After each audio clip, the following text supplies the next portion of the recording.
Why does everyone think student loans should be forgiven? Some people took public sector jobs, teachers, social workers, that require advanced degrees and have low pay because we were told if we did and paid our loans for 10 years they would be forgiven, and the Department of Ed didn't make good on those promises. They will quickly give an 18-year-old a $100,000 student loan but will not grant that same person a $10,000 business loan. Interpret that how you will, but it's suspicious. I grew up in an upper-middle-class town and went to public high school. We had hours upon hours of mandatory assemblies and meetings on how to select your college, apply to it, and prepare to take standardized tests for our applications. Writing the standard application essay was a mandatory assignment regardless of the student's plans. All because the percent of kids going to higher education was publicly reported and made the town and school look good.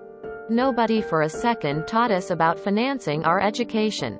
And learning a trade or directly entering the workforce were a footnote. High schoolers or kids that often don't know how to question the world yet, and often haven't left the nest or had to think about finances before. So when every educational faculty that they trust tells them that getting a $70,000 loan to go to college is a great thing, they believe it. We can't blame them for that, and crippling them financially forever for believing that lie is not moral. I'll give you the context of a banker. The student loans are predatory. Regulation has made it easy to give out these loans, which has led to universities artificially inflating prices to excessive levels since they know the loans will cover it. These kids couldn't get these loans at the bank for any other reason. We wouldn't be allowed to give them out because we have to practice safe lending. Regulations require us to review income and credit history to ensure loans we give out are likely to be paid back. Meanwhile, you can rack up over $100,000 in student debt, then end up working as a fry cook. Not that there is anything wrong with that, but the payments will be too much. If the average American education is anything like mine, you won't know a damn thing about finances and will have very little context for how you will pay off these loans when you are 18. You may as well give them the loans at 14 for how unprepared they will generally be. Recruiters and propaganda from the schools also push the idea that you have to go to college to be successful. Meanwhile, blue-collar work and trade jobs have higher salaries and easier means of access with less initial time investment. I have a $28,000 loan that started out at around $31,000 and I've been paying $375 a month on it for 3 years now. Every month about $60 goes to the principal and the other $310 goes to interest. I needed this degree to do my job and I'm unable to even make a dent in paying it off one day because of interest. That's why. The issue is tuition rates have exploded because the government is willing to issue the loans. If you're a for-profit university, why wouldn't you inflate the costs if you knew a bunch of gullible 18-year-olds would buy your non-refundable service? FOFSA is supposed to give those without money an opportunity to go to college. Initially, this system worked, but then college tuition started to increase astronomically. Now regular FOFSA loans don't even cover half of the tuition at an average 4-year institution. Couple that with terrible job market, high interest rates, and rising cost of living, it has become more of a trap than a chance to get a good job and live comfortably. For the majority of people, not going to college and just working will not work. If people stopped going to school, we would be flooded with skilled laborers like plumbers or HVAC techs and unskilled workers like your typical button pushers on a line at a factory. So even the usual fallback of get a trade isn't a long-term solution. Additionally, With high cost of education and these predatory loans, it slows down progress. In theory, if we have very educated graduates, they will hopefully do some sort of meaningful research or innovation in very technical positions. With less people getting an education, we would have to get a lot of our high-paying workforce from overseas. The U.S., in my opinion, should alter our education system to match that of England's. It allows those with no interest in higher education to start an apprenticeship and get a trade at 16. Those that want a higher education to start on that path. And for those that want to go to the military, they can go to a military school.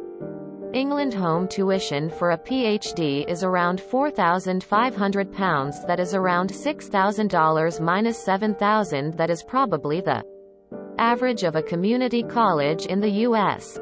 Imagine getting a PhD for the price of an associate's degree. The reason people want forgiveness is because we were lied to. My sister has been making the appointed payments for her education for 5 years now. She has never missed a payment, and her loan amount didn't start to go down until the interest freeze was implemented due to COVID. FOFSA recipients are also promised loan forgiveness when they met certain criteria. One, for example, is a 10-year forgiveness for public service workers, teachers, police, firefighters, and a few others I'm sure are promised loan forgiveness after making 10 years. Consecutive payments without missing a single one. There are people that have done this and their debt isn't forgiven. IRC, after 25 years your remaining debt is supposed to be forgiven. This rarely happens. I believe the figure is only 0.3% of loan forgiveness applications are accepted. Student loans are also not forgiven when you file for bankruptcy. So at this point I would almost recommend paying for school on credit cards and then filing for bankruptcy at 22 to 24 and be back on your feet financially by the time you are 27. The U.S. education system will have a ripple effect, and probably already has, on numerous aspects of life. I know a lot of people that struggle with housing loans because of student debt, or people that refuse to buy until the student loans are paid off. People can't have kids because they can't afford both a child and student loans. I'm sure there are numerous other impacts I'm not thinking of. A big selling point of Biden's election was he would remove $50,000 of everyone's student debt. Almost immediately that was dropped to $10,000, and then lastly it was stated there were no plans to help with student loans. Lastly, there are many crucial jobs that require a degree like teaching, nursing, and social workers, and they are all underpaid. According to the National Education Association, the average teaching salary is $60,000. Which initially sounds good until you learn that the average salary difference between teaching in Mississippi and New York is $40,000. And when you consider the cost of living in many of the higher-paying areas, they don't make enough. In 2023, the average cost of tuition alone for 4 years is $25,000. This doesn't take into account food, books, room, etc. I know at my university, the least expensive in my state, that the cost of school for 1 year with room and tuition was $21,000. If you can't pay off that truck, they take your truck and the loan is gone. Your credit is shit, but you have no debt. Student loans are predatory loans. You can't get rid of them. Ever. You can't go into bankruptcy or anything. The only way they go away is by dying. That is not fair. Plus, when you're told by everyone, and society as a whole, that you need to do it to be successful. Plus it's so easy to do without understanding anything since you're literally a child. Overall, loans to get an education aren't horrible. It's understandable.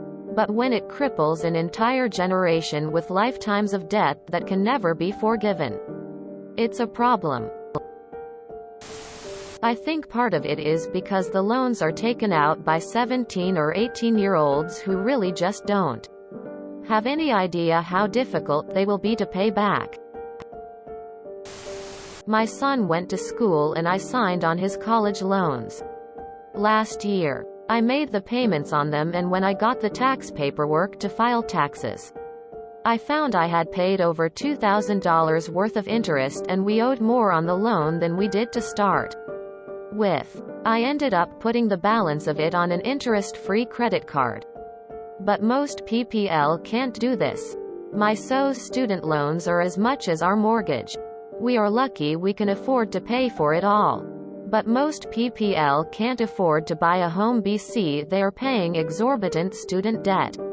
I agree PPL who took out more than they needed shouldn't have that extra part forgiven. That includes my SO's. He was dumb and took as much as he could.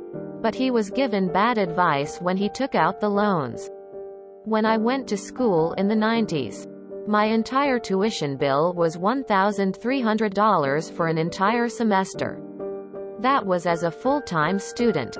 I took a single master's class at a small university, and it was $2,500 last semester. Books cost $150 a piece if you're lucky today. The cost doesn't amount to a good job. But you can't even be considered for a regular job anymore without the degree. It's a scam to say the least. They also took out loans assuming that their income after graduation would be higher than it is. Sucks, but the situation isn't going to fix itself by everyone saying they need to pull up their bootstraps. Hard to want to continue being broke and paying on these when we see corporate bailouts all the damn time. If we are personally held to such a high standard of credit and repayment, shouldn't all organizations be held to the same or even a higher standard? Shouldn't our system be adjusted to benefit people instead of organizations, corporations? Like 3 days before I signed my loans, I still had to raise my hand to go to the bathroom. Even doing all the financial literacy crap they force you to do didn't tell me that 8 years later I would have paid off the original amount but still owe more because of the interest. I didn't understand any of it. And both my parents grew up poor. I grew up poor. I was the first kid in my family to go to a 4-year university and graduate. And I graduated in 3 years instead of 4 to lessen the burden on my family. Nobody should be preyed on like that. The loans were predatory and dumb. Who thought that giving $100,000 loans to kids with no jobs and no collateral was a good idea? As a result of this dumb move, the economy has slowed way down because a large percentage of the population is spending all their money paying off interest, instead of buying stuff and supporting businesses. This has created a blockage in our country's engine, and if it doesn't get cleared, the problem will just continue to get worse. My parents were able to put themselves through school while working part-time jobs in the summer. Their tuition was around $3,000 a semester. I owe $14,000 for one semester. The rate was actually $34,000 a semester, but I got grants. My loans were late coming in. I had to work in a group project. Couldn't afford the materials. I was embarrassed, but chose to buy food instead. I had to drop out. That was in 2008. I've been consistently paying the loan, never missed a payment, and I still owe $10,000 for that one semester. Crazy thing is, I bought a car in 2012 for $14,000. I paid for it in 4 years. Still owe on the student loan. Everyone else in need got a break. Big business and Wall Street have been bailed out over and over. But no relief for the future generations who have nene victimized by skyrocketing prices due to shitty regulations. Let me put a comment in this as well. The problem is that with the current student loans, you cannot declare yourself bankrupt if you cannot pay it back, therefore causing more problems in any other loan situation. You can make yourself bankrupt. Except for student loans. The strongest economies in the world with the highest standard of living provide free education so that they can get the absolute best from their people and in turn make the most in taxes from them. It is an economic win-win. People earn twice as much, pay double in taxes and are, by and large, happier and healthier. Free education is how some countries invest in their future. Not everyone is doing it, but the results are clear where they do. Especially since the barrier to being a doctor, a lawyer or anything else is largely purely financial. In large part because the mafia has more realistic and fair loan terms and conditions. And they're less of a scam. Education should be free. You can file for bankruptcy on a car loan if you can't afford to pay it back. You can't file for bankruptcy on a student loan. It's actually the only type of loan you can't file for bankruptcy on. So no matter what you do, it's stuck with you for life. Interest always adding to the principal.